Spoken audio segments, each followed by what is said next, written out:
Thank you all so much for being here. I've really been looking forward to this, and thank you for your time and presence. It means a lot, and I'm going to hand it over to Andy. Great. Yeah, I really want to echo that. I mean, having you guys help me refine this, for a regular lay type audience is going to be very, very useful. So I really appreciate you spending the time.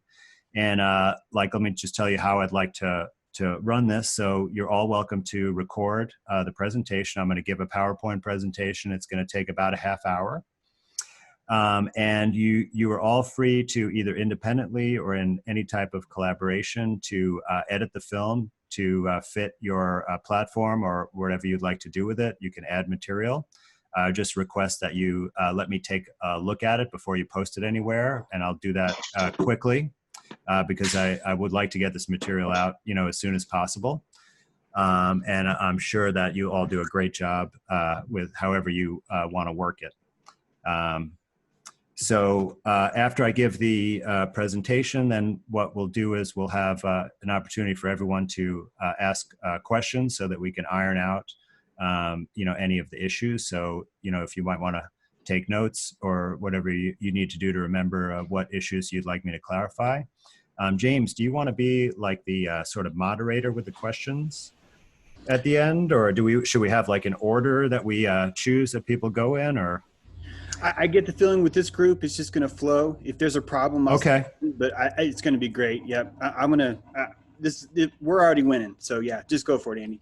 Okay, awesome. So I'm going to see if I can share my screen here and get the PowerPoint up. All right, you guys all see that? Mm-hmm. Okay. Fantastic. Okay, great. All right, so hello everyone. My name is Dr. Andy Kaufman.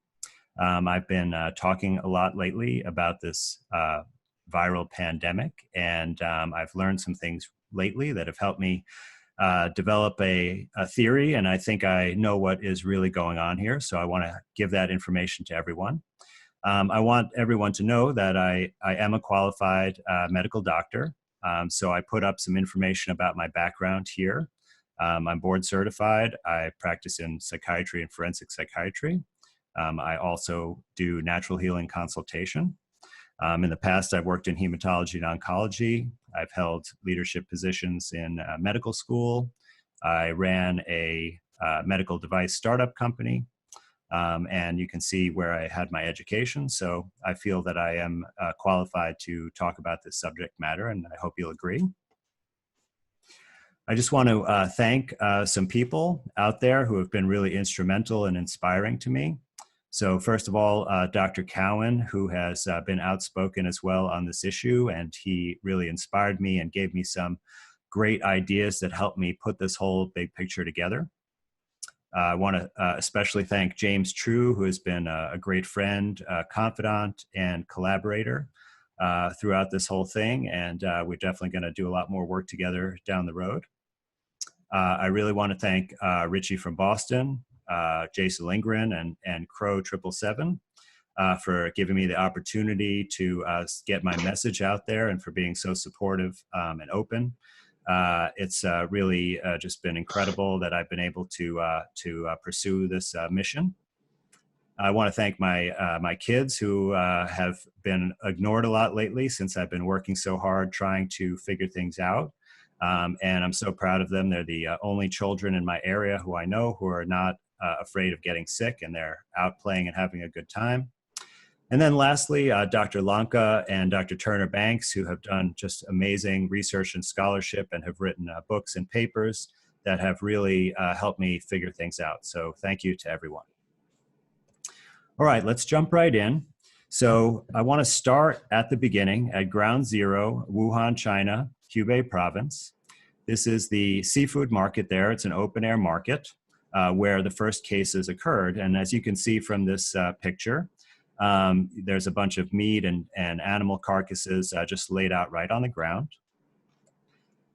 Here's another photograph from the market where you can see that conditions are somewhat less than sanitary. You have live animals, you have dead animals, you have cut up body parts and fluids that all seem to be cross-contaminating.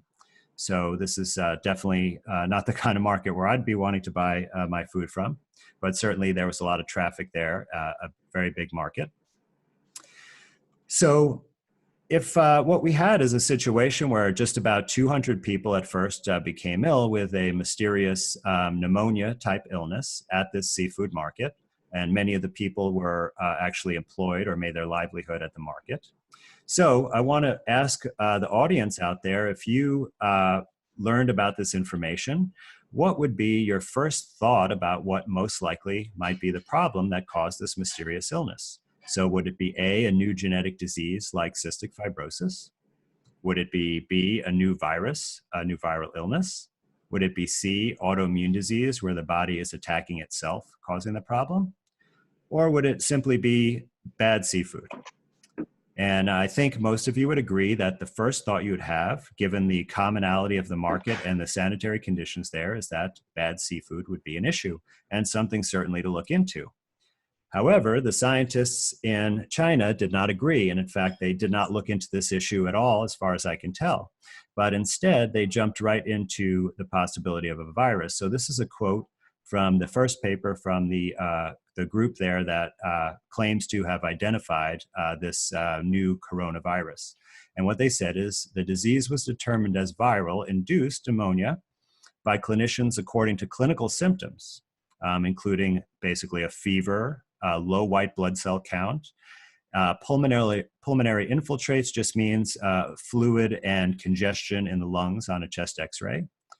And the people did not get better after 3 days of antibiotics. So they did think of a bacterial infection first and then went right to the virus. And they note that most of the early cases had contact with the seafood market. So it sounds like they were primed to blame a virus on this illness right away. So how did they actually claim to have proved that a virus caused this illness?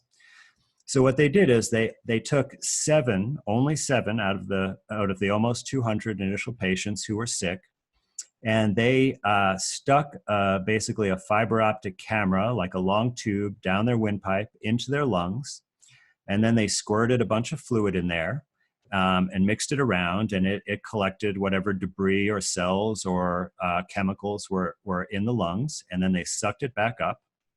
And they did take some other body fluids. They did take blood.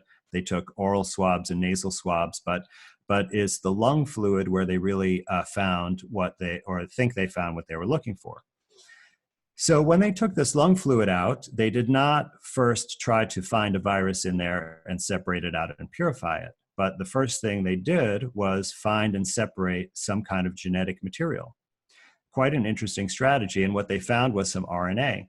But I'll tell you that in our bodies, at any given time, there is some free genetic material circulating around our blood and body fluids. And in addition to that, there are genetic material contained in various types of structures. So there's various types of vesicles, essentially just small little sacs of fluids that sometimes contain genetic material. There's also the normal bacteria that live in our body, including in the lungs, and they have genetic material. So there are quite a number of different sources of genetic material. So when they found this genetic material from the lung fluid, they then determined the sequence of it, which is basically the code of the genetic material. So they determined all of the base pairs and the order of that sequence. And then they rushed to rapidly develop a diagnostic test, which is a qualitative PCR, and I'll discuss that a little bit more in a moment. So in other words, before they really proved anything, they already developed a test. Okay, so why didn't they purify the virus, and how do they know what the source is of that genetic material? So it turns out that I was looking in a related area, and I found this study from last summer. And this study was trying to also develop a diagnostic test, but for lung cancer. And essentially, they used the same exact procedure. So they got the lung fluid in the same way with that bronchoalveolar lavage, and they collected that fluid. And out of that fluid, they isolated genetic material And they sequenced that and they called it a possible biomarker, and this could be a test for lung cancer. So I thought it was quite interesting and coincidental that the same exact procedure was developing a diagnostic test for lung cancer as was developing a diagnostic test for this pandemic pneumonia. So let's look a little bit more in detail at this test. So this is that RT-PCR stands for, it's a mouthful, but it's reverse transcription polymerase chain reaction. And the RT part refers to that we're using it to amplify RNA rather than DNA. If we were using it to amplify DNA, it would just be called PCR. Okay. Now, I'll tell you some important things about this test. So the most important thing is it's not actually testing for the virus itself, it's testing for a sequence of RNA. Now, that sequence of RNA may be present in a virus, but it also may be present in other things. And so I'll give you an example, and I think I mentioned this before, but let's say we had a person that we wanted to identify. Okay, so James, I'm going to use you this time. So we want to be able to identify James out of a crowd, and we're going to send him to Yankee Stadium to a baseball game. But we're not going to look for James's face or any other part of his actual body. Instead, we're going to use a surrogate marker, just like they're using for this test. So we're going to put a cap on James's head. And now we're not going to use the typical navy blue Yankees hat because there are going to be a million people with that, right? So we got a unique Yankees hat with pinstripes on it. So it's white with blue pinstripes. And we're going to have him put that hat on and then go into the stadium and disperse amongst the crowd. And then we have a team of 10 people that we're going to send out into the stadium looking for that hat. Okay, so we do this procedure. And lo and behold, what happens is we actually find 6 of these hats. Okay, so 6 out of 10 people find someone wearing this hat. So we go and identify if any of those people are James. And it actually turns out that none of them are James, because James doesn't like wearing hats. So once he got in the stadium, he gave his hat to some kid who would have liked it. And that was one of the 6 people that we found. So you see that when you are looking for something that's not exactly the thing you're looking for, but it's something that's associated with that thing, you have to really understand the relationship between what you're looking for and that thing. So in other words, we had to ask James, will you be comfortable wearing this hat the whole time, right? And then we also have to know, did other people buy this hat, or is this a one-of-a-kind hat? Right? So you can see it can be very misleading. We can get a lot of false results by using this type of method. So in order to mitigate that, and by the way, this concept was just drilled into us in medical school, that whenever you're evaluating a new test, that you need to compare it to the gold standard. And that's how you know if it's actually valid. So with this COVID-19 test, there has not been any gold standard test that this has been compared to, because the supposed COVID-19 virus has never been purified and visualized. So in other words, if we were able to take people who are ill with this pandemic pneumonia and take their lung fluid, and from that purify out a virus particle that we could identify, and once we purified that, we could actually take the genetic material right from that particle. So we know that it came where it came from. We know it didn't come from anywhere else, because now we have a pure sample of only these particles. Then we would be able to have a gold standard. And so the way you would test this PCR is you would have a group of sick patients, and then you would have a control group of healthy patients. You would perform the gold standard test, so you'd be able to identify the virus out of each of those patients. And then you would compare the results of the PCR test to that gold standard. And that is really critical, because it would allow you to determine or calculate an error rate, because no test is perfect. It's also very, very important that you have that control group, because that control group would not have the virus present at all, and should have a negative PCR test. And that's very important in order to help you calculate these error rates. So one example of a type of error that I think we'd be very concerned about with this test, because we don't want to be mislabeled as being positive for this alleged virus and then risk being quarantined or perhaps even detained. So, we want to know the accuracy. Now, there was a paper that came out where they had to estimate the false positive rate because you can't calculate it since there's no gold standard to compare it against. And they actually reported an estimated rate of 80% in people without symptoms. So what that means is if you got tested, let's say you were exposed to somebody who tested positive, or you traveled or something like that, and you want to get tested, or you're asked to get tested, there would be 4 out of 5 times that there was a positive result, there would actually be no illness. So this could be a real big problem. It certainly could vastly overestimate the number of cases and also could have a lot of consequences for you based on this quarantine situation.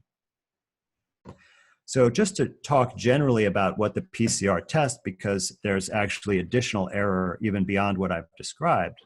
So what this test does is it's really just an amplification strategy.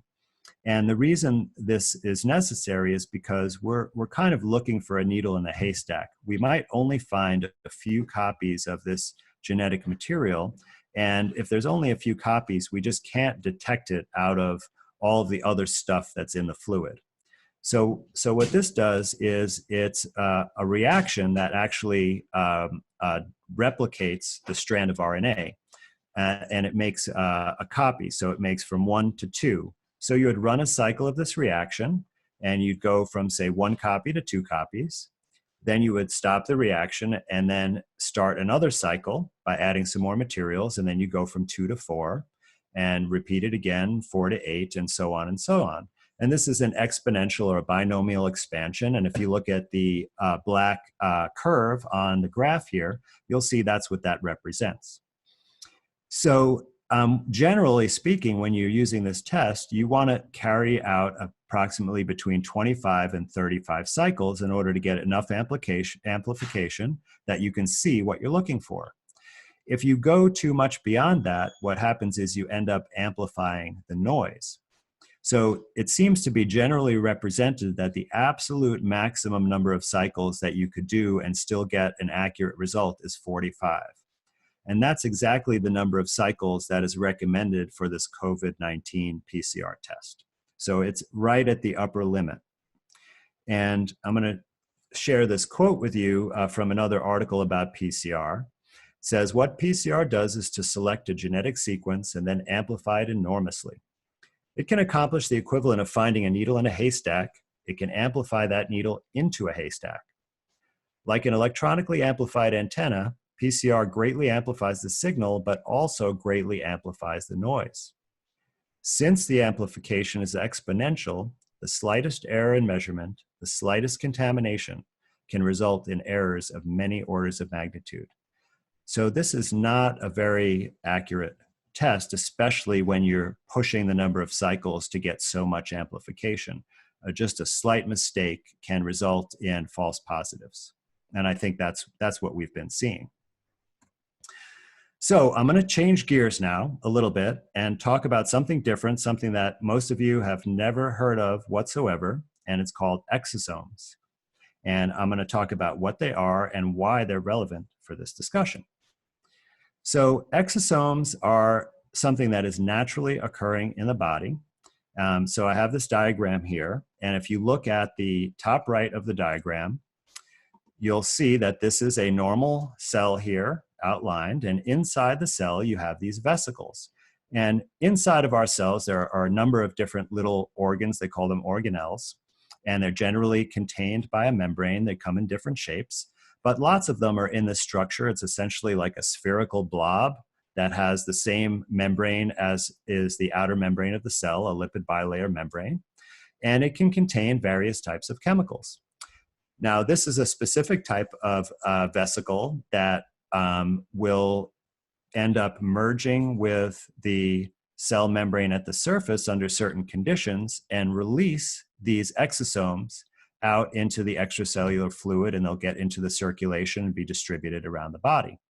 So while they're inside the cell, they're called MVEs, which stands for multivesicular endosomes. So in other words, they have a bunch of exosomes or vesicles inside them. And they release these on a regular basis, just day to day. And there are many things, though, that can induce this process and accelerate it and increase the number of exosomes that it releases outside of the cell. And so these exosomes leave the cell, and you see they have these little squares on them. And these little squares are like a lock. And what they do is they go around the body through the circulation, and they're looking for the right key to fit their lock. And that's called the target cell. And depending on what kind of cell releases them, they might have different keys and different locks, so they're targeted to different parts of the body. And these are mostly thought to involve communication. So communication between one cell and another cell, between one part of the body and another part of the body. And they can have many functions in this communication, which I'll get to momentarily. So here on the left, this is an electron micrograph, or a picture from an electron microscope of exosomes. And you can see here an exosome budding out of the cell.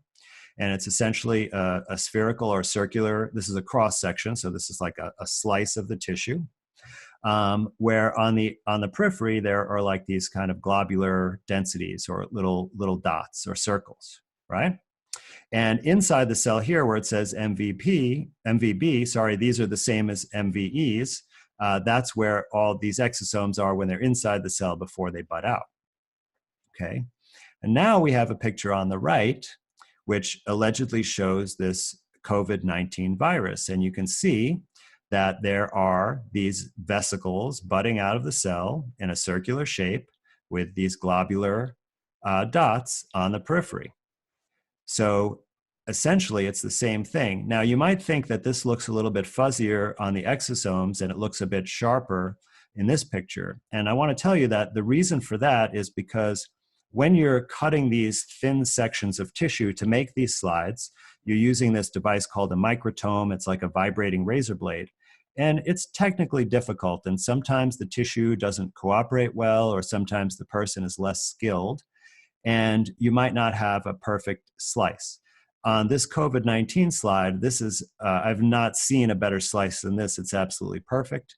The one on the left is a little bit thicker. And so that's why it looks a bit fuzzier and less sharp, but essentially you're seeing the same exact thing. And I want to take a look at the same comparison when we see both of them inside of the host cell. Okay, so on the bottom left here, this is a COVID-19 cell. And you see right here is supposedly this is the virus particle inside the cell. And once again, you see a circular shape. And inside, you see these round globular aggregates. Okay. Now look at the top right. And this here is showing you this is less magnification. And this is actually a nerve cell. And this is the MVE. So these are a bunch of exosomes inside here. And you see a circular structure filled with these globular particles. So once again, same thing, also same size, both about 500 nanometers in diameter. Okay, you see the scale lines here, so you can see for yourself.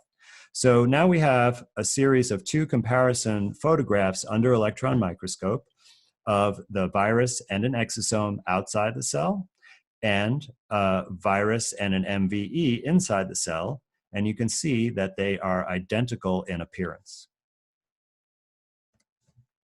So let's look at actually some physical parameters of these and continue our comparison. So I've mentioned a little bit that they are roughly the same size when they're inside the cell, same size when they're outside the cell. Now there is some variability here. I've looked at lots of these photographs, and I see in both cases there is some variability in the size. So these numbers are not precise, but in every case, they are essentially compatible in their range of sizes. Now also the receptor, now this is a key thing. Now remember I mentioned that lock and key mechanism. Well, actually, with the COVID-19 papers, they have discovered that on its surface, it has a receptor for ACE2. Now, ACE2 is an angiotensin converting enzyme. It's an enzyme in our bodies. One of its functions is that it works with the kidney to regulate blood pressure, and there are blood pressure medications that inhibit this enzyme. But in this paper, what they said is that this receptor is actually how the virus invades the cells. Now, I also was able to find a paper where they've identified exosomes coming from our own body that also use the ACE2 receptor as their lock and key mechanism to find their target cells. So exosomes and COVID-19, the same exact receptor on their surface targeting the same exact cells. Now, these both contain genetic material, and it's both in the form of RNA. No DNA, only RNA. And these structures are both found in the lung fluid. So the lung cancer test that I showed you earlier found exosomes in that fluid, and the lung fluid showed the COVID-19 as well. So you can see that the more we take out this comparison forward, we see that they're essentially the same in every important way. So I happen to be looking in the virology literature, and actually they also think exosomes and viruses are possibly the same thing. So this is Dr. James Hildreth, a very prominent researcher and academic physician in the field of virology and HIV research. He's currently the president and CEO of Meharry Medical College, but he was a full professor at Johns Hopkins, and he wrote this paper with two of his colleagues there. And what he said, and I quote, "The virus is fully an exosome in every sense of the word." Now, this was just a great confirmation for what I was already thinking, and I was kind of blown away when I read this in the paper, because this was one of the last papers I looked at to find this after I'd already come to the same conclusion. It really helped validate my opinion. So what is it that causes us to make more of these exosomes and throw them out into our circulation? So it turns out that almost every type of insult to the body would actually cause this process to occur. So toxic substances, and I found several papers looking at this. Some of them looked at environmental toxins, such as heavy metals like arsenic, and organic chemical toxins. Also found evidence about bacterial toxins, and I have a slide that I'll show you in a minute. So there's clearly has a role in the communication or possibly removal of toxic substances that damage our cells. Now, interestingly, psychological stress, including fear, which many, many people around the world are experiencing in a very intense way right now, also causes release of exosomes. So you see how this may cause false positive tests. Cancer, as I mentioned before, lung cancer has many exosomes. Ionizing radiation, infection, injury, in fact, any type of immune response, so whether it be to injury, infection, or another disease, asthma. Now, many papers just said that exosomes are induced by disease, and they didn't mention anything specific, and they seem to be implying that virtually any type of disease can cause this process. Now, I really wanted to find evidence that EMF would induce exosomes, but unfortunately I could not find a paper on this. But I want to say to all of the people in this field of research on exosomes that this would be an excellent contribution to the literature if you were to look at this issue, if various, especially microwave radiation like 5G, would cause this as well. So I want to talk about the second paper, because this is going to help us merge these two ideas of a virus and an exosome, and are they the same thing? So this is also from the group in China. This one is published in the New England Journal of Medicine, and they had a slightly different protocol, but essentially it was very similar. So what they did is, once again, they they did that procedure to get the lung fluid. And then they centrifuged it and just took the fluid. So any cells from the host, like any lung cells that might be in there or bacterial cells, would be stuck in a pellet in the bottom of the test tube. And they just took the fluid off the top, assuming that if there were viral particles, they'd be in that fluid. But they didn't actually then try to purify the virus out of that fluid. Instead, they mixed it with cells that they took from a person who had lung cancer surgery. And they incubated it with the lung cancer cells. Now, you remember I said earlier, and I showed experimental evidence, that lung cancer cells make exosomes. So when they then purified particles after incubating this fluid with the lung cancer cells and then examined them under the microscope, well, were they looking at viral particles or were they looking at exosomes? And I have two images below, and one is supposedly the viral particle from this paper, and the other is an exosome. Can you tell the difference? Here is another slide showing the functions of exosomes as they can remove toxins. So in the upper right here, these green cells are actually bacteria. And by the way, this image, all electron micrograph images are always in black and white. If you see an image like this has been colorized after the fact, and they did that to help you identify what is what.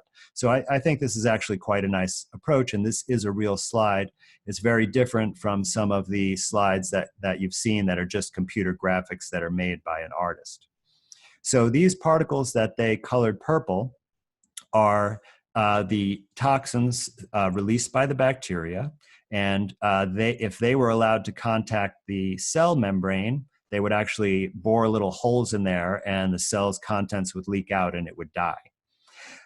So what's happening is that the cell put out these yellow exosomes once it realized these toxins were there, and you see they're all budding out of the central area of the cell, and you can see they're basically swallowing up the little toxin particles. And so in this experiment, what they actually did is that they found that when they mixed cells with the bacteria, if the cells put out the exosomes that ate up the toxins, then the cells survived. If the cells were mixed with the bacteria and they did not put out the exosomes, then the cells died. So this was done, in a petri dish, not in a person, but so we can't say for sure, but what this is really telling us is that these exosomes help us clear these toxins so that they don't damage our tissue. So a very important function. I also wanted to take a quick look because there have been some recent reports that people who have been ill are having rapid recoveries with a couple of non-traditional treatments. Like, these are not things that would typically be thought of by the medical establishment to use for a quote-unquote viral illness. But there are certainly reports. There was a doctor in New York City who claimed that he cured several hundred patients with hydroxychloroquine. I think he combined it with zinc. Now, hydroxychloroquine was originally a drug for malaria, but it's used in the United States primarily for diseases like rheumatoid arthritis and lupus. And it is not known how it works in those illnesses. And in my experience, it doesn't really work at all in those illnesses. However, there has been a bunch of research trying to figure out what this drug does. And I read a review paper on this, and I found quite an interesting thing. So there are studies that show that this drug can release lysosomal enzymes. So I'll tell you that the lysosome is basically the garbage dump of the cell. So it's another one of these vesicles or sacs, and it has all these enzymes that basically just chew everything up, similar to what happens in your gut when you're digesting food. And any trash that is not working anymore, right, like proteins that have degraded or DNA that was copied in error or things like that, they get sent to the lysosome for destruction and recycling. So it breaks it down into the basic constituents and then is able to send it back to the factory part of the cell where it could be reused to make new molecules. But in the case of this drug, what it actually does is release these enzymes out of the compartment in the cell and into the cell cytoplasm. And this can actually be quite damaging to the cell itself. However, if the cell has been inundated with some kind of toxic substance, these enzymes could help break that down so that the cell could survive. So I think that may be actually how it's helping these patients. Now, vitamin C is the other one that has been reported to be quite successful. And a lot of people think that vitamin C really works by, quote unquote, boosting the immune system. Now, it does have an effect on some of the immune regulatory function, but I do not feel that that's really how it helps in these conditions. In my opinion, it is the antioxidant properties of this drug and possibly the blood thinning qualities that is what really helps this illness. So when you have a toxic exposure, oftentimes that toxin will cause what's known as oxidative stress or free radicals. And we're all familiar with, that it's recommended to take antioxidants and, eat special kinds of berries and things like that. But not too many people understand what that's really doing. But what it does is it kind of acts like a neutralizing sponge for these free radicals. It just soaks them up and quelches them. And what the free radicals do is they have like a chain reaction. It's like they tag someone and make them a free radical and tag the next person and make it a free radical. And then all these molecules end up falling apart and making a huge mess. And the cells can't function. So the vitamin C stops that process dead in its tracks and reduces that damage and prevents further damage. And in my opinion, that's how it works for this type of acute illness. All right, so I'm going to tie this all together, everything I've told you tonight, into what I think is really going on here. So what I think is happening is that, first of all, as I've reported quite a bit, there are really not pandemic levels of people getting sick and dying from whatever's going on. The numbers are far less than a typical flu season. However, there clearly are some people who are getting sick. What I believe is causing this illness is that there is some kind of insult that occurs that causes the damage, and then there is a reaction to it, which is the production of exosomes. And when we are testing for this supposed virus, we are actually testing for these exosomes, which confirms that there's some kind of unhealthy process going on in the body. Now, I talked about the things that can cause production of the exosomes, and I believe that those represent the cause of the illness. And I think that the possibilities are that there is some kind of poison.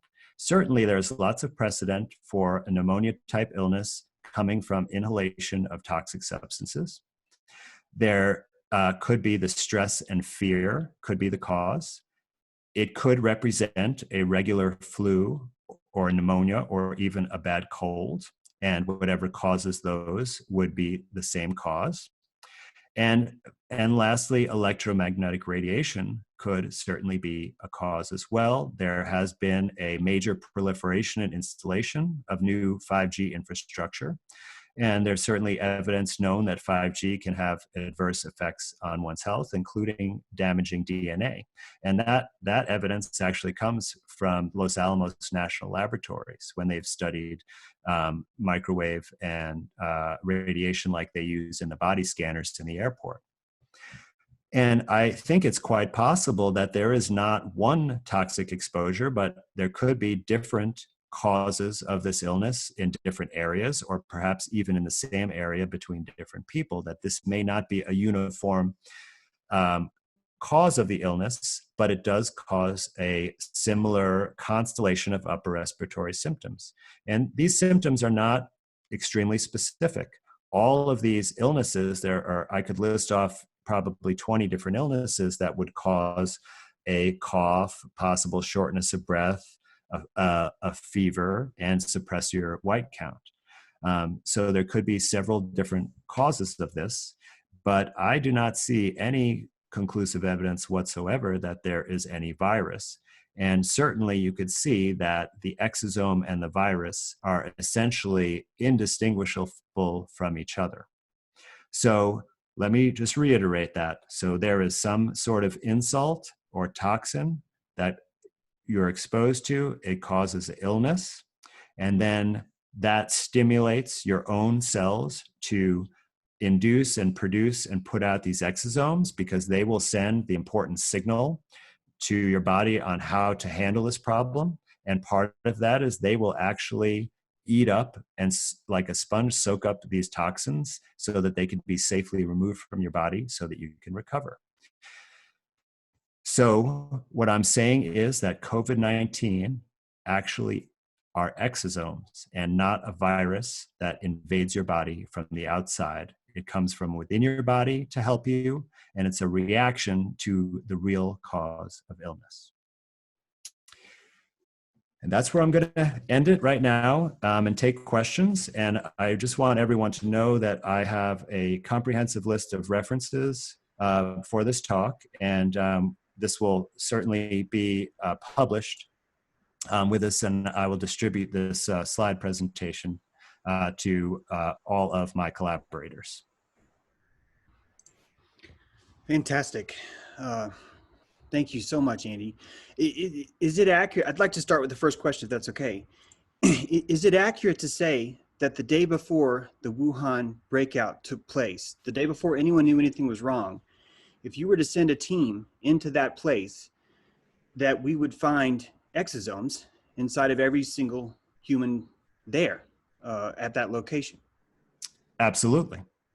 And if we were to do that to the most healthy city in the world that we could find, if we were to go into that place and go into the clean mall where everyone washes their hands, would we find exosomes inside of the bodies of all of those people too? Or, a majority of them, let's say?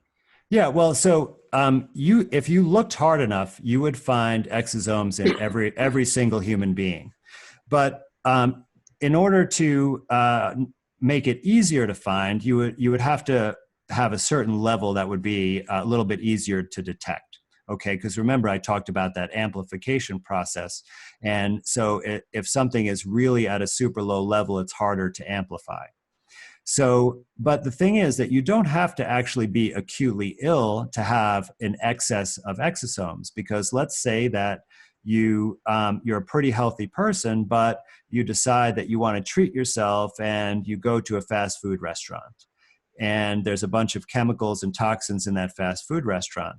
Well, that is going to cause induction of exosome release. Okay, so just because of that, you're going to now have a higher number, even though you're not acutely ill, and it'd be more likely to be able to be detected on a test. And I would say also, if you had some strong emotional things going on, you may not be physically ill, but you may be in a crisis. You may be experiencing grief or anxiety, or as people are now, fear. And that will also cause an increase in exosomes, and it'll be much more likely to be detected on a certain type of test. Fantastic. To follow up on that, if I can, you mentioned the RNA, and as a layman, I'm purposely asking this so you'll correct me, for whatever I'm wrong on. The cell is copying DNA. To copy it, it makes RNA. And during that copying procedure, it's much like an MP3 file in the sense that it's copying as fast as it can.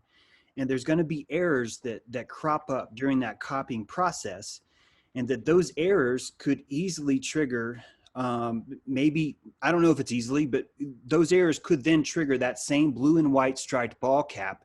Say it could be found on the awning over the bathroom, or on a lady's purse. She could be having a blue and white striped purse, for example. Is that accurate, or am I off there? Yeah, no. You're very on the money with looking at this, and there's several things to consider about that. Would you mind just repeating that question again, because I just lost my train of thought? Just the beginning part. The beginning part mainly was during the cell is copying DNA. Yes, I remember now. It's about the errors. Yeah. So what I wanted to say was that, so we all know about DNA, right? Everybody, even if you don't know how biology works, you know that we have DNA, and you know that we have genes, and it codes some kind of blueprint for how our body's supposed to work, right? So the DNA is mostly just to like store the code. But when we actually express the genes, what happens is that the DNA, it's called transcription, it gets transcribed and forms RNA. And RNA is a bit easier to work with for certain functions because it's generally in a single strand. So if you were to, when you work with the DNA, even when the DNA makes the RNA, like part of it has to separate from the two strands that are in a helix, open it up so that the enzymes can attach to it to make the RNA. But once you have the RNA, it's much easier because it's just a single strand, so it can then go on, and what happens is it actually codes proteins and makes proteins. Whenever you have either replication of DNA, like DNA making more DNA, like when cells divide, or when you have DNA making RNA, there's always errors that are going to occur. So these errors are just a normal process because think about it, we're human, we make mistakes, right? We can't ever stop making mistakes. We're always going to make them. And the cells are the same way, and the chemistry is the same way, because we're talking about in our DNA in a human, there are 3 billion base pairs. So in other words, the code is 3 billion symbols long. Okay, so that's a lot of mileage. So of course there are going to be errors in there. And in fact, we have a whole set of machinery in our cells to help catch those errors and correct those errors so that they don't perpetuate and cause us disease and dysfunction. And also when we're exposed to stress or toxic material or radiation, it can increase the error rate because those things can affect the chemistry of the replication, and they affect the structure of the water. I mean, water is a really important aspect of this because the DNA itself, for example, when the water is structured, there's a column of DNA of water that runs inside the helix and is critical for it functioning proper in a chemical way. So if we have some kind of toxin or stress or radiation that disrupts the structure of the water, it can actually perpetuate more errors when there's replication and transcription to make RNA. So that's a really good point. Now, the other point I want to mention is also related to the test being wrong. So when they do this PCR test, they're actually using a probe, which is only a short stretch of the sequence they're looking for, that will attach to the genetic material that you want to find and basically be like the start of adding more bases on and duplicating the sequence exactly. And that probe, so basically the probe is the only thing that will match up with what you're looking for. And some of the probes used in the COVID-19 are only like 20 to 26 base pairs long. So if you think about it, if we have a stretch of 3 billion base pairs, right? I think that somewhere in there, you're going to find every single combination of 26 base pairs. So you're going to, I mean, it's impossible not to be there. So it would be easy to say that you think this sequence is specific to some virus that you think you found, but it could very well just as easily be a piece of our own DNA that has the same exact sequence. It's a self-fulfilling prophecy is what it sounds like to me. Yes, that's certainly one way to look at it. Thank you. Anyone else have anything? Please speak up. I have 4 questions. So my first question is, when you say the 45 cycles is the sort of upper limit that's going to start to give you results that aren't necessarily indicative of anything, does that add to the 80% likelihood of false positives, or is that part of the 80% false positives? Right. Well, I don't think that the team that did that estimation really took into account the method of the PCR when they did that rate. What they were trying to look at is people that tested positive, they could follow them out and see if they got sick. But so I look at it as a separate source of error. Now, certainly it would, if you could accurately measure the error rate, if you had a gold standard comparison, it would be reflected in whatever error rate you calculated, right? But since we only have an estimate and it didn't account for it directly, it could be considered as an additional source of error. But it's really, really difficult to know what the magnitude of that is because we have no comparison. And then we also have a situation where there are different protocols that are run in different laboratories in different countries. So I found a protocol from the World Health Organization that is described 45 cycles. But that doesn't mean that if you go to Taiwan or if you go to Sweden or if you go to Mexico, that they're doing it exactly the same way. It's the same thing with the probes. They list, I think, 7 different probes that you can use. And so you have some choices there as to how you go, and it's just going to be like heterogeneous. And I think a really good example of comparison is the HIV test, which is also quite problematic and has many, over 50 conditions that cause a false positive, including pregnancy. Wow. And so they've done a test where they have one person who has already been documented to be HIV positive, and they take their samples and send it out to like 10 different laboratories and see, do those results agree? And what they find is that they do not agree, that they are sometimes negative, sometimes positive. And they've even done this where they've repeated it over time. So they have that person do it one time, then 6 months later, say, they take samples and send it out again. And even within the lab with the same sample, the result is not consistent over time. So in other words, you take my blood and test it now and it's negative, or it's positive, and then test it in 6 months, it's negative. The same blood sample, same person, right? And I didn't do anything different.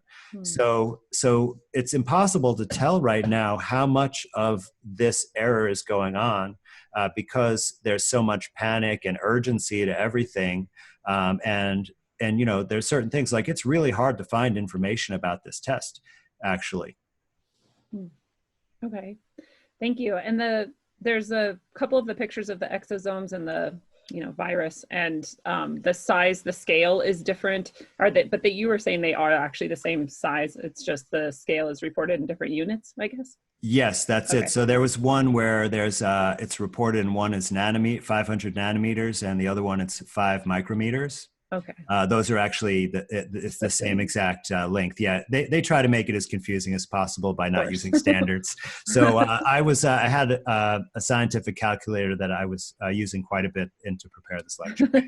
Yeah, because I don't know those units, so that's good to know. And then, what would you say to people who are saying then this seems transmissible? Are exosomes transmissible, or is this how would that be happening if it's not sort of our traditional understanding of a virus? Right. Well, I don't think this is really known. So certainly there are exosomes in our body fluids, right? And if they're in the lung fluid, then when you cough, they're coming out of your body, right? So there is some possibility of this. However, think about the function of the exosomes. The exosomes provide a helpful function. They signal to other parts of your body that there's danger and how to deal with it, right? Or they actually even eat up those toxins. Mm-hmm. So if they were transmitted between people, it could actually perform a symbiotic type of function, a beneficial function,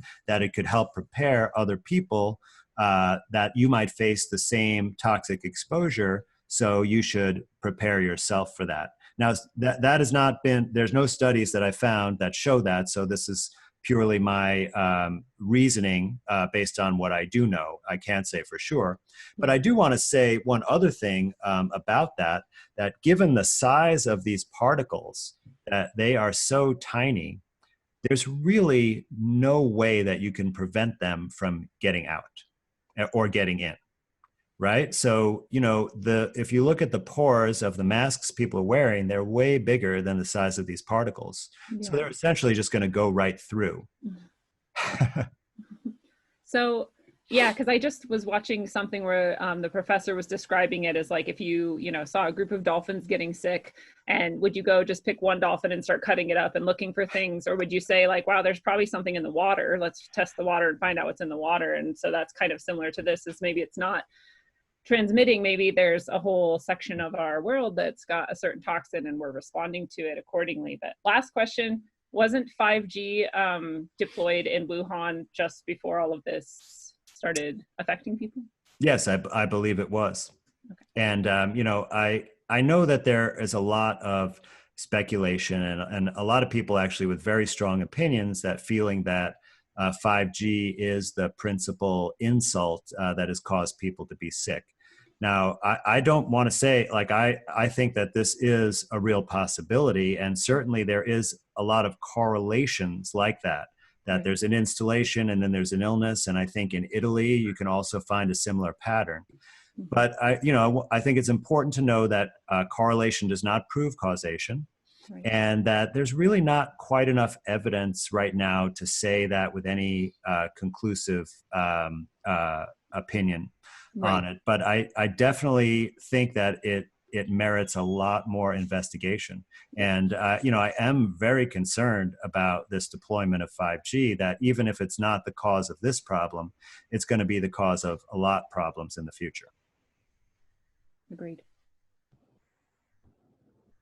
That was my last question. Well, I would also, correct me if I'm wrong, sorry to jump ahead here, but this is a proof that your immune system is doing its job, right? Like if you test positive for exosomes, that's like, your system is working. Am I wrong about that? Well, I don't think it proves that your immune system is working, but it definitely proves that your body is reacting to something and trying to function to heal from whatever that insult is. And interestingly, there have been, so remember I talked about that lock and key mechanism. So there have been other studies of exosomes showing that they have the lock for certain immune cells. And they are strongly felt to actually play a role in helping the immune system fix some of these problems. So that's an excellent point, James. So it sounds like that you've isolated what it is not, but do we have an idea what it is and what they're supposedly these people are experiencing? You mean what is the real cause of the illness? Yes. Yeah, so that's really, really difficult to say because there aren't really any scientists doing any research experiments looking for another cause. I will point out some interesting things that I heard in addition to the 5G hypothesis, but from Dr. Cowan, who, Lindsay, by the way, he's the one that made that dolphin analogy. Oh, yeah, cool. And he was really helped me think about this in this big picture way. But so he mentioned that there was a community, and I think this might be in Northern Africa, but I could definitely be wrong. It was definitely in a developing country where they had just recently made people use biodiesel for all of the vehicles, or they rolled out a big fleet of vehicles using biodiesel.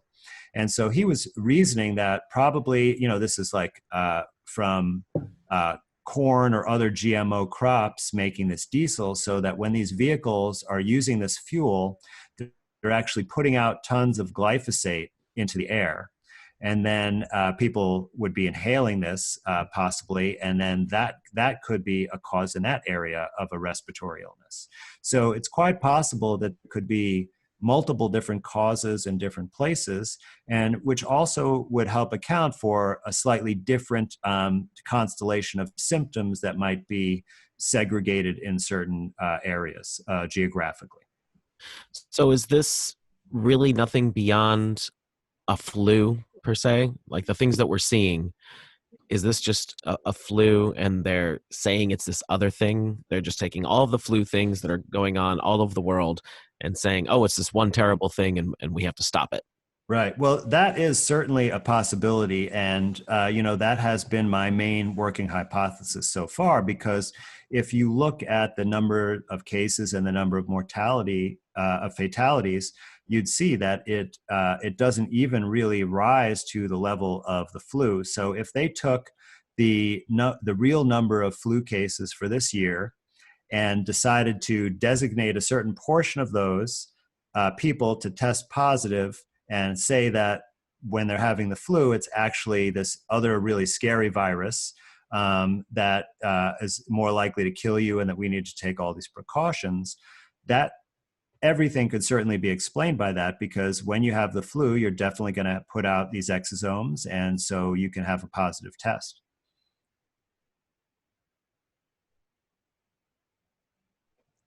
Does that answer your question, Jason, or do you have a follow up with that? Well, I'm considering where to go with that.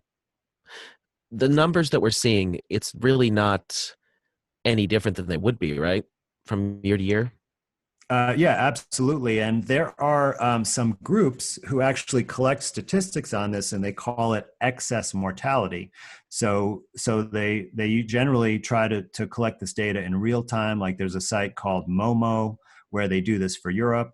I think there's a site where they do this just for the United Kingdom, and there may be some other data on this where they're looking, okay, right now we're at March 30th. So compared to the last 10-year average for March 30th, are more people dying this year than other years? And they have not really seen an overall signal. If you narrow that down and look at a certain area, you might see that there's excess mortality in one small area and maybe decreased mortality in another. And that's going to happen every year, right? Because there's always going to be variability. But if you look at the overall numbers together, there does not seem to be any evidence of excess mortality as a result of this pandemic.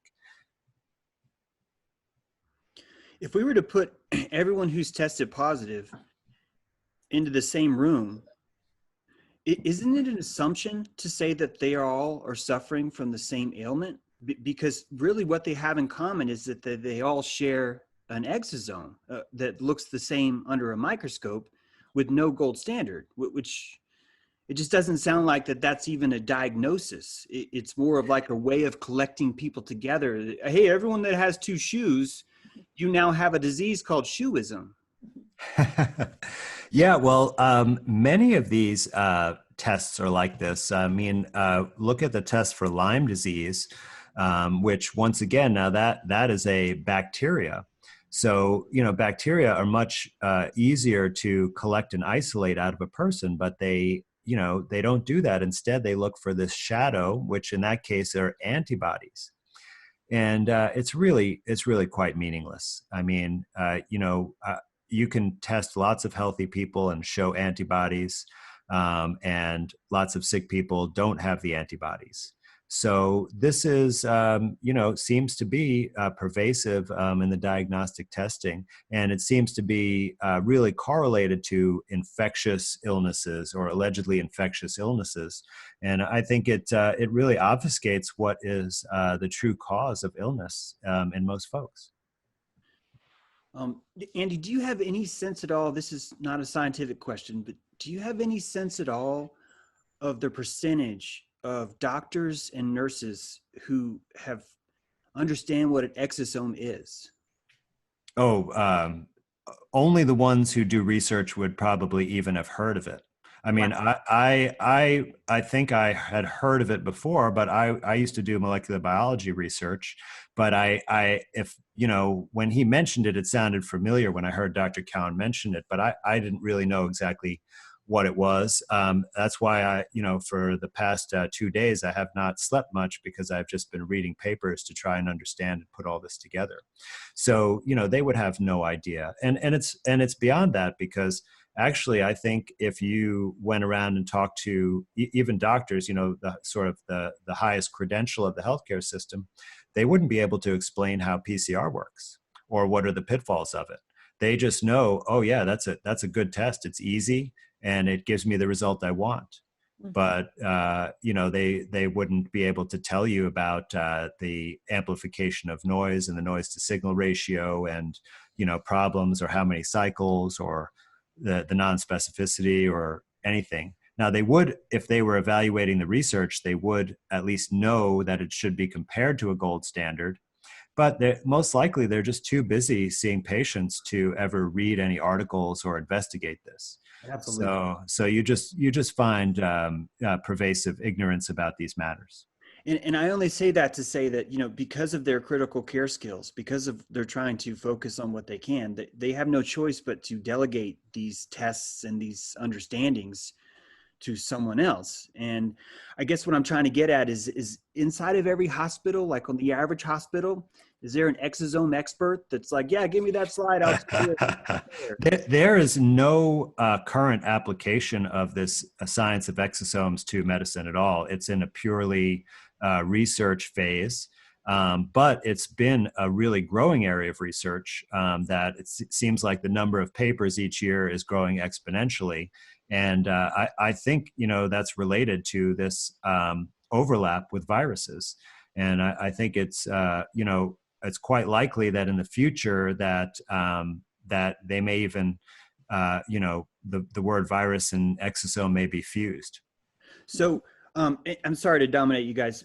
Just to clarify this, if there's a bottleneck, basically there's a bottleneck of information on this disease, and there's only a few people that even are really looking at it on a purely scientific level, meaning they're not reading someone else's work. They are physically looking themselves Right.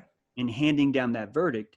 And because of that bottleneck, you have no choice but to rely on what you were told from an outside source and to use that information as best you can on sort of a blind trust sort of situation, almost like a compartmentalization that you might find in, say, a large government body or the military or academia or the medical industry. All these things seem to have this same kind of problem where there's a bottleneck there where maybe some information could be lost or, God forbid, even mangled in some way. Absolutely. And, well, of course we have to trust the CDC and do what they say. And that's, what almost all doctors, how they think.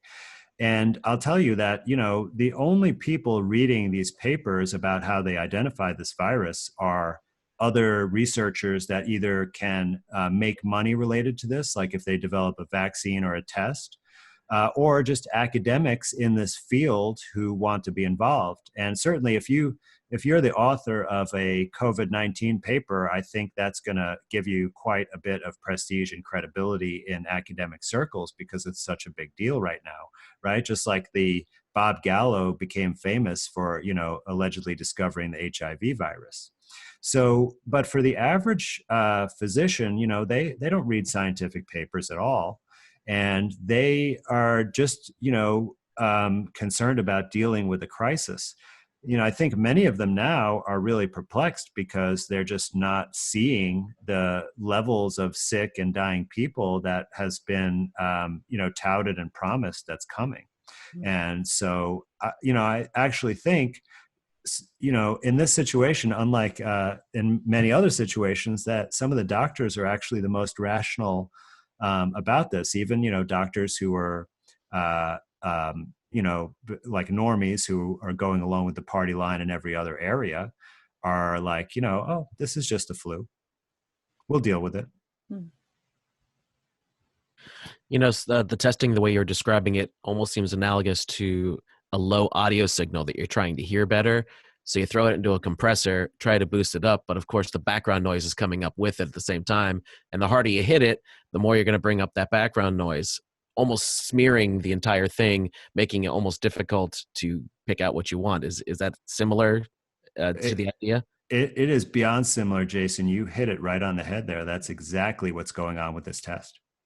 Yeah, let's not forget that just as an MP3 is not the same MP3, each of us can have 4 different versions of the same MP3 file because of lost compression. So the noise is a beautiful, beautiful dark hole that you can pull rabbits out of at will, depending on which rabbit and how tiny it is that you're looking for it. That's exactly what I was suspecting. Black magicians love that trick. Well, the other thing is when you're using the MP3 analogy, the way an MP3 works is that it's slicing things out. It's dropping things. And the smaller you want the MP3, the more data is lost, which means you have less to work with, the worse, the more you truncate it. And again, this is starting to remind me of that. Yeah, absolutely. I mean, this, these other technology analogies really work for this because it's essentially the same process. We're just, instead of applying it to an electrical application or a data application, we're just applying it to a chemical application. So looking at this problem as a whole, is there a common denominator between what was going on, say, in Wuhan, China, and what's supposedly going on in New York City? And even what I was told when I went to a hospital last night in New Orleans, one of the biggest Ochners on Jefferson Avenue, and I couldn't even get in the front door. There were 3 people, 3 ladies, nurses, I assumed, in masks. There were cops out front. There were several ambulances with gentlemen in masks looked like they were just on standby. And I asked as many questions as I could get away with, and they wouldn't tell me numbers or anything like that, but they said that all of the COVID patients are being completely isolated from everyone else. If, for instance, you needed to go to the ER, you would immediately have to wear a mask and go in. There's no people in the waiting room allowed, nothing like that. And Yeah. they assured me that that hospital was doing the best that it possibly could with the situation, and it didn't matter which hospital I went to in New Orleans, it would be the same thing, that they all have COVID patients. Right. So that's as much as information as I could get out of them, but I could not visually confirm sick people or an entire ward of sick people. Right. And why do you think they would be hiding that isn't the public have a right to know, right? I mean, we're being reported on all the numbers and everything day in, day out. Why would they try to contain that? What are they hiding? News. That was one of the first things they did. You've been watching the news, right? And I said, yes, but the numbers I'm hearing are all over the place. So I was just trying to get a little more accurate data from actually being there in person. And they seemed to like that, actually, that I was taking the initiative, but I didn't get anything that I could share with anybody. Still none of your business, right? I wish I could answer this more based on direct experience, because I don't go anywhere near a hospital as a doctor or a patient. So, really don't know. I do have some contacts in New Jersey. I know they have some patients in the hospital who allegedly are ill with this illness. But, I don't know what to make of that, because that would be true every year, that there would be people in the hospital with pneumonia, and some would be in the intensive care unit. I mean, in my experience in the intensive care unit, if it's a medical intensive care unit, like half of the patients there have pneumonia, because the ventilator is the main thing that would put you in the intensive care unit. And if your pneumonia is bad, that's what you're going to need. So, I'm not sure how to say that this is really different. I certainly have seen some news coverage that appears as if they are making it look like it's really crowded. And this is kind of strange, because I saw this video of it, supposedly an overwhelmed emergency department in Queens, New York. And they actually showed this ER. And I was looking at it and I'm like, it looked actually quieter than a typical Friday night. I was just perplexed. I mean, I've definitely been in situations where there was a major thing going on, or a shutdown of certain types of hospital beds, or just the hospitals were all full and people get backed up in the ER, and where there'd be like beds all lining the hallway with people in the hallway, because there's no rooms to put them in. And you have to step around these people. And it's a really unpleasant situation. And it was just nothing like that in this film. So it was very dramatic, because they had this refrigerated truck behind the hospital, or they said it was a refrigerated truck. They didn't show you the inside, but they said that's where they're basically putting the dead bodies, because I guess their morgue ran out of capacity or something. But there were no personnel there. There was no activity. So it's hard to tell what's going on. I know Richie has actually had he's left us now, but he's had a lot of coverage about this. A lot of people have sent him, video footage and stuff from around the world. And there have been like these testing facilities in like a hangar at an airport, and they've been just completely evacuated. So it's really strange. I also know that the hospital beds that are not for this pandemic illness seem to be all open. Like there's nobody in the hospitals right now, which is really a strange thing, because I'm sure there are people getting sick. There's always people sick. So why are the hospitals so empty? I'm not really sure how to explain that. I want to remind people that Iran is releasing photos that you can see from space of burial sites for COVID-19 patients. And if anyone understands how propaganda works, you would see very clearly that is a very rich taste flavor to it that makes you think, oh my God, it's so bad that you can see the burial pits from space. So there is a lot of misinformation that is being intermingled with the actual information. And it's becoming so much more difficult for all of us as researchers who just simply want people to know what's going on to find out and trace these down. We end up having to do what Jason's doing and physically go to places and ask, can you tell me what's happening? And I've got those reports. I've got dozens of reports of people saying, yeah, I work in this hospital. We're slow. In fact, people aren't here because everyone's stuck at home. They're like, well, I'm not going to go to the hospital. There's no way, Yeah. So I just want to point that out. This is not a rumor.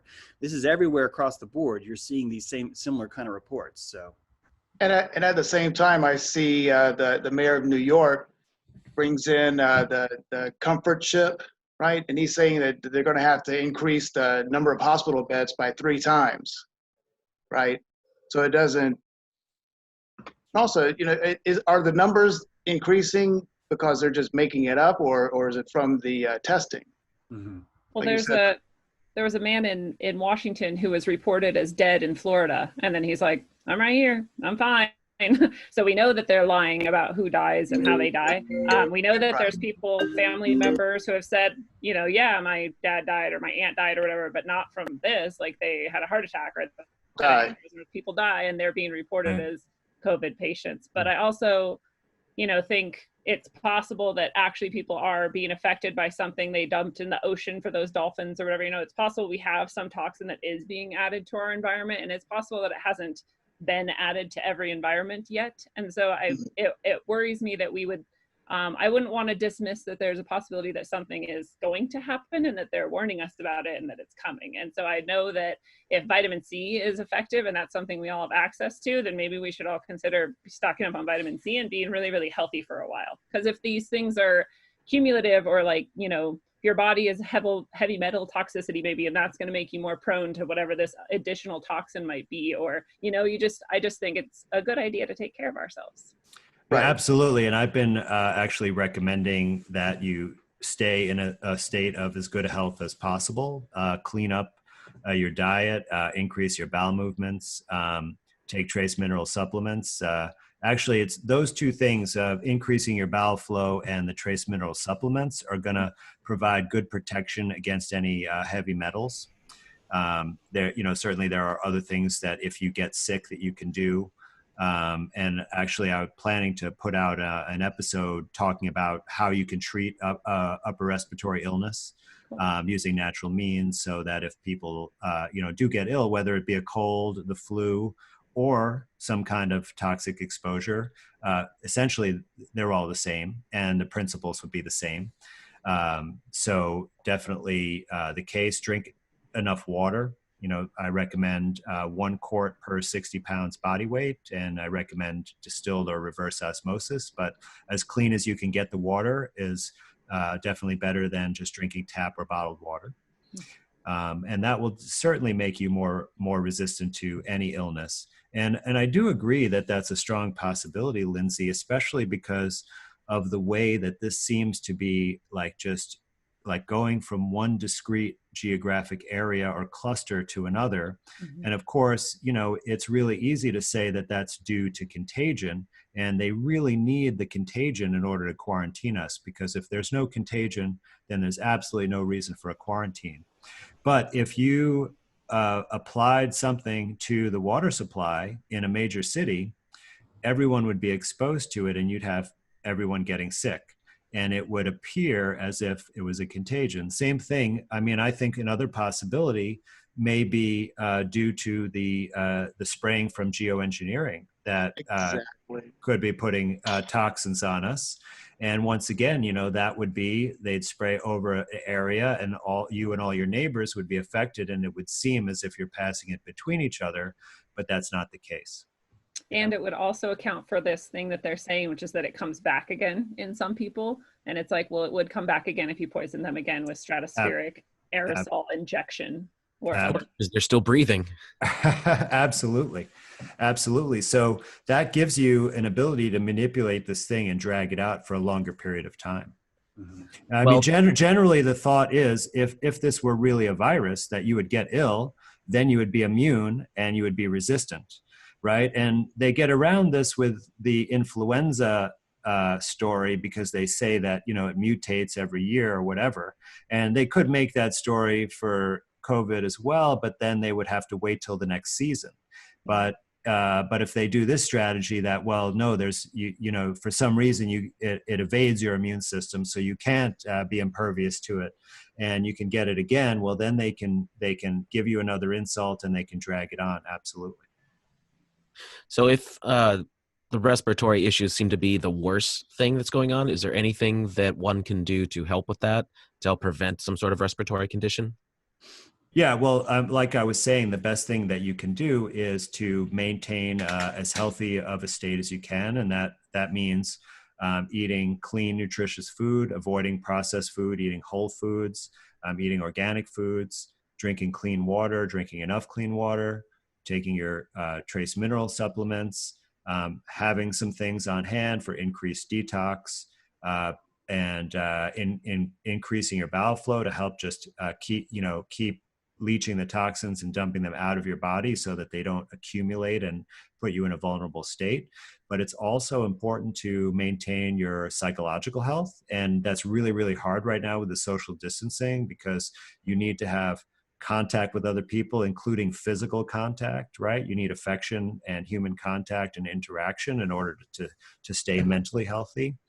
You know, you need to consider getting out in nature. I think that is going to be something very, very helpful to keep you grounded and in touch with what is real and what is not.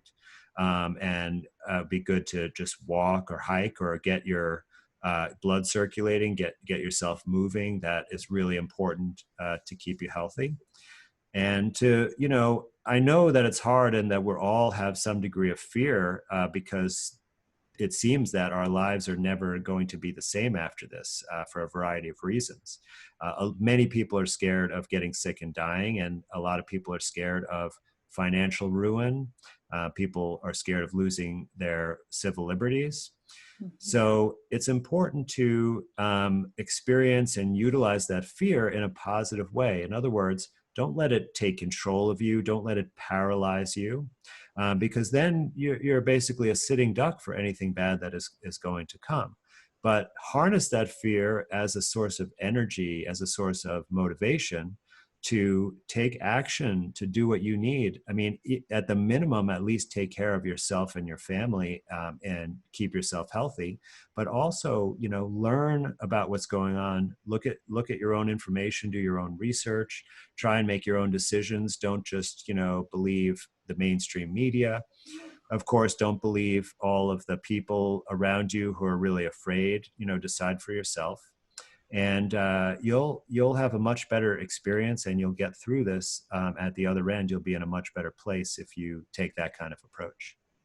Andy, the government is recommending that parents not hug their children. Could you respond to that as it pertains to our immune system and what that might do? Does that sound safe to you? Or are you not hugging your children, or have you implemented that policy? Absolutely not. I couldn't imagine that. I mean, that you'd have to physically restrain me to prevent me from being affectionate with my family and children. And in fact, I will shake anyone's hand when I'm still working now because I'm a medical person, and I work, you know, at a place where people reside and need a certain type of care. And when I meet with people there, I offer my hand.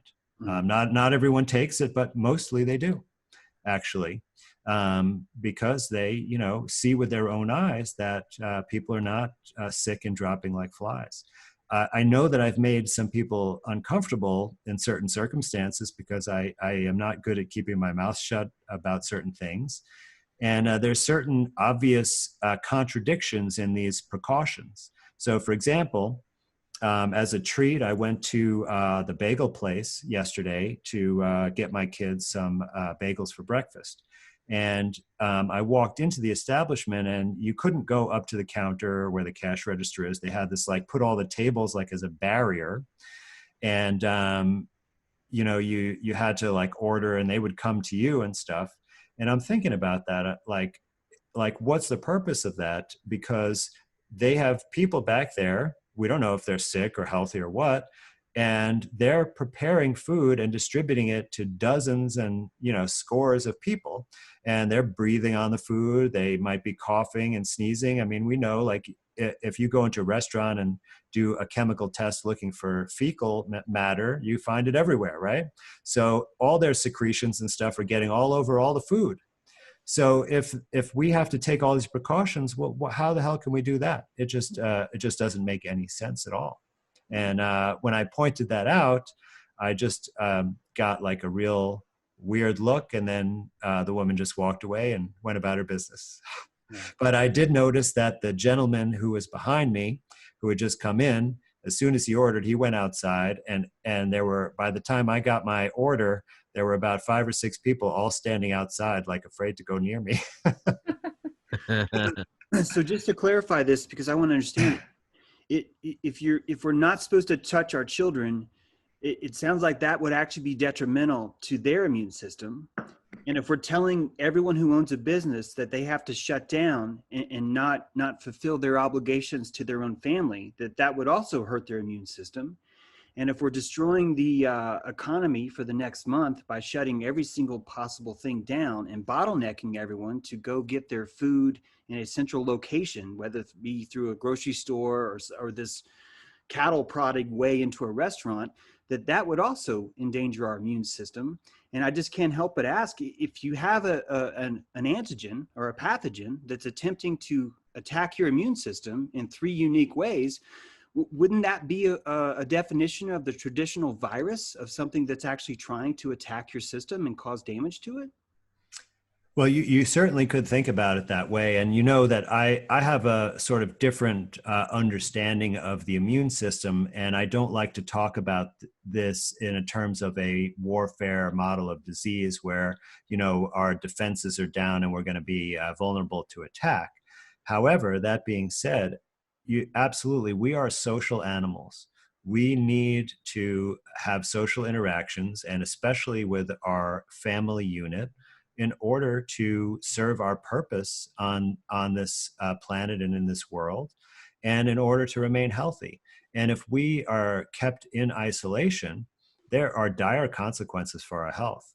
I mean, in fact, this has actually been looked at in some studies where people had, certain types of unique experiences where they were isolated for a prolonged period of time. Now, certainly this has also been looked at in a penitentiary type of situation as well, where people are purposely isolated because they're considered so dangerous or they're being punished for something. But I'm talking about like someone who might try to sail around the world by themselves in a sailboat, right? And it would take months. There's interesting accounts from some of these people, and it's essentially they're vulnerable to totally cracking up and going crazy. And it's because of the lack of contact with other people. So if we obey all of this, I mean, gosh, to avoid your own family is, it's just incredible to even have the thought of that being a possibility. And it would be awful. I mean, my kids would be so upset by that, emotionally, they would go into a depression. There's also studies that show that dementia increases when we're in isolation and have no human contact, and that our mental state obviously diminishes in that place. And then I'm also concerned about the impact on mental health, not only of this whole fear campaign and this obsession with the fear that we are nonstop being pummeled with, but also the economic downturn is shown to increase suicide, and we're purposely, forcing the economy to have a downturn. So even if we don't see deaths from, coronavirus like we might be expecting, we'll definitely see more deaths from that. And no one seems concerned about that. And that seems like a huge issue to me that we're avoiding. Why trade one death for another, Absolutely. I completely agree. And I think there are so many consequences of these financial policies, but yeah, suicide is a very important one to look at. I mean, we all have heard stories about the Great Depression when there were, bankers jumping out the window of skyscrapers. Interestingly, there's in social science research, there are several clusters or epidemics of suicide that they describe as actually being contagious. through some sort of empathic mechanism, perhaps. So yeah, this is definitely something that I guarantee that we're going to see some increase in suicide as a result of this financial ruin that people are experiencing. I mean, I can't imagine really any small business owner virtually who has enough capital in reserves to sustain not having revenue for a month or two. I mean, most of these small businesses are operating on a very thin margin, and they have to keep going to keep things afloat, and they're all going to become employees in the future of some multinational conglomerate corporation, and that is going to have a huge detriment on their lifestyle and cause all sorts of strife. What is it the socialists and communists say? It's for the greater good. Yeah. Who's greater good, though? Exactly. Not mine. Yeah, blockchain will be instrumental in this process as we vacate small businesses and they become owned by fictional corporations. It's definitely, this is a huge hit to the economy, and no one is really able to talk about it because obviously the health of someone is so much more important than their economic outlook. But we're just simply not able to see the forest for the trees of not only what's happened, but what they are actively doing to us right now. Those people who don't have jobs will now also have no income, which means everyone else that does have a job is not going to be able to make money off those people because those people don't have money. So this, to me, looks like a very systemic attack against the immune system of our economy, against our livelihoods. And I hear what you're saying, Andy, about it not being looked at that way, but that's what I see happening right now. And anyway, it's kind of off topic because this is more about the science and the medicine behind this, but it's definitely something that I'm gravely concerned about. This is why I'm so glad that all of you were here today to discuss this. So. Well, I'll tell you, James, after, I mean, obviously I'm spending a lot of time trying to keep up with what's going on in the pandemic situation, because that's, where I can really get the information out to people and maybe understand things at a slightly different level because of my background. But after that, the second area I'm spending as much time as possible is trying to figure out what's going on with the financial situation and how I can, protect my family and myself from the devastation, and see in my community, are there people I can help? Like I tell you, I would love for someone to open up their business, and I would definitely be a patron, and I would be dying to go there and support whoever's going to do that. The heroes, those would be the heroes right now, the ones that would step out and say, no, I need us all to be healthy. Therefore, I'm going to open my doors. It's the only thing I can do to help right now. So I just want to say, hands down, those are the heroes right now, is the people that are willing to do that. And we should honor that and be grateful for those people that are willing to stick their necks out to do that. So. Absolutely. So on that vein, I want to give a shout out to my kid's piano teacher, because every other parent is, of course, afraid to bring their kids. And so they're doing their piano lessons over Skype. But she is still welcoming my kids into her home. And, if she's not going to, I think I might be skipping the lesson, but I think she understands. And, so thank you, Julie, for doing that, because it really means a lot, and it's very brave and important of you. Yeah, I got to shout out to Dunn's Deli, man. Thank you, guys. You're still like, James, come on in, man. Let's have some food. Let's talk about it. Give me a hug. So thank you so much for being there, guys. This is so important. You're the front lines now, because I've called out to lawyers. They're not listening. I've called out to many in the medical industry, and Dr. Kaufman has stepped forward. But most of the people are not listening. Most of the people are simply socially distancing themselves from everybody. And what we need right now is opposite. We need heroes. We need an immune response to the land. We are the immune system of the land, I think, right now. And our reasoning and our level-headedness is crucial at this point right now. So anyone out there standing up, have some plasma prana from all of us. Thank you so much for doing what you're doing. Social distancing sounds like social engineering to me. It absolutely is. It was like within one day, all of a sudden, everyone I knew was saying social distancing, and same with a couple of the other buzz phrases that we've had. It's like the whatever mechanism they have to control people's minds has been tuned up and turned on extra high lately because people are just responding so quickly to whatever programming they receive. Yeah, it seems like this virus is the cherry on top of decades or maybe even centuries of social engineering and indoctrination. And with the media, how they cover shootings and tragedies and stuff, it's a well-oiled machine. Everybody's already been conditioned for that. So it's just, yeah. And like you said, James, we're the leaders now. Mhm. I've been saying that we're no longer the weird conspiracy theorist. Yeah. But even then, people that I've talked to over the years, some people just still don't see it, and not everybody's going to. But I want to just mention one thing that, and Jan Irvin a couple of years ago, and some people have a little problems with him, but I think he's a really good researcher. And he was doing some research on Salem and the Puritans. And I think now that those MP3s are maybe in his archives, but I'll go back and listen to those. But he was saying that the Puritans weren't Christian; they were the Purine that had come over from Europe, and that were associated with the Black Plagues and maybe with the smallpox and stuff like that over here. And it was the ones like that group Cotton Mather and the Huxleys were in that group, and they were also the ones that started the universities. So that's why that stuck in my mind. If assuming that's true, which it seemed to be, his research seemed pretty sound. That those families, those entities are still behind the scenes. So with everything I was seeing, it just made sense that was that this was going to happen. And you may have seen Freeman did a show in 2008 titled "They Need a Pandemic," and he's not the only one. Joseph Farrell in 2010 was saying it. So we've seen this coming. It's just I don't know how. Well, you know what, too?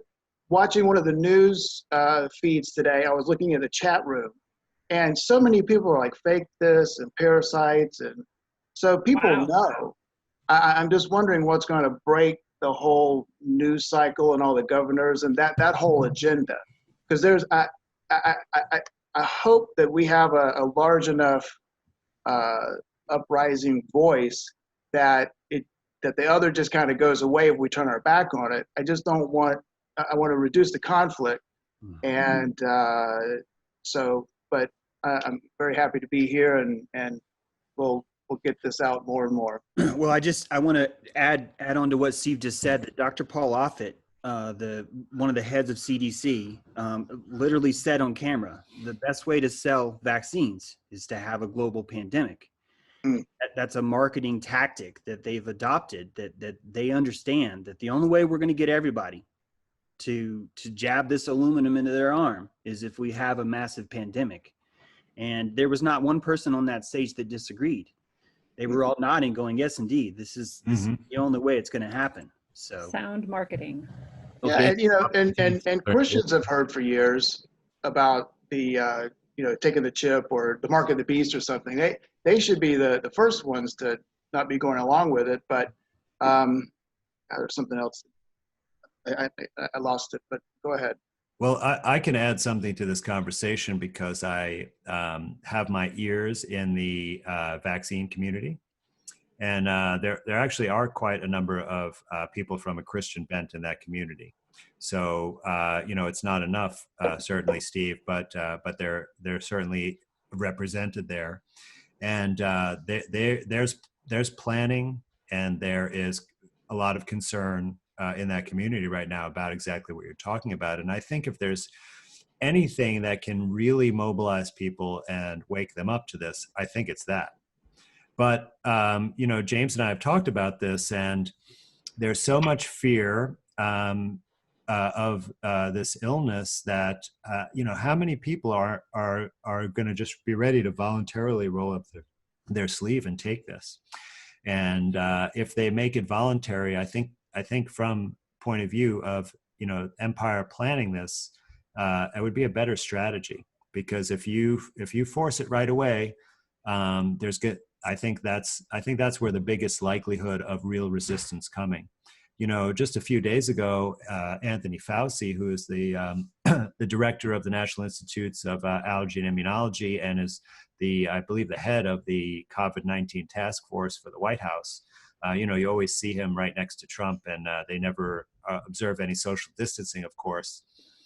And he put an editorial in the New England Journal that said that, oh yeah, well, actually, it's really just like a seasonal flu, and the mortality is probably be around 0.1% or 1 in 1,000 cases.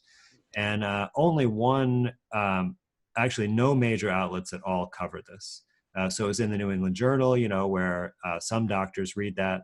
Still, I certainly found it, but like WND was the World News Daily or something. That was the only outlet that I could find any actual news coverage. So, I wonder if is that just a disclosure and suppression? But if, because it's been from several countries, like the Italian government put out a thing basically saying that only really sick people die from this and no healthy people are at risk. The United Kingdom put out a report downgrading the level of the epidemic there, basically to a category that wouldn't require any special measures at all. Yet they're still continuing the measures. So I just don't think that these pieces of information have made it out to the general public in any way, and certainly no one is taking it seriously outside of our community here. Yep. Humanity is not a virus, and they're trying to sell that it is, and it's going to take courage. It's going to take courage. You're going to make people mad when you try and tell them, hey, here's what's going on. Check out this film. This is a board certified MIT Duke doctor. Look at it. Ask your doctor, hey, what's an exosome? Just ask him. Just see what he says. Now, then compare the two. You'll start to understand what this job entails. You're going to have to make a sacrifice of people being angry at you. They're going to offload their fear onto you. Take it and realize this is a gift. I can use this to spread this word more. This is my fuel. This is my gasoline. We have to percolate information. Truth will come from the soil up. Propaganda will come from the tower down. And right now we need to percolate this information. And thank you guys so much for being here and putting this energy into it.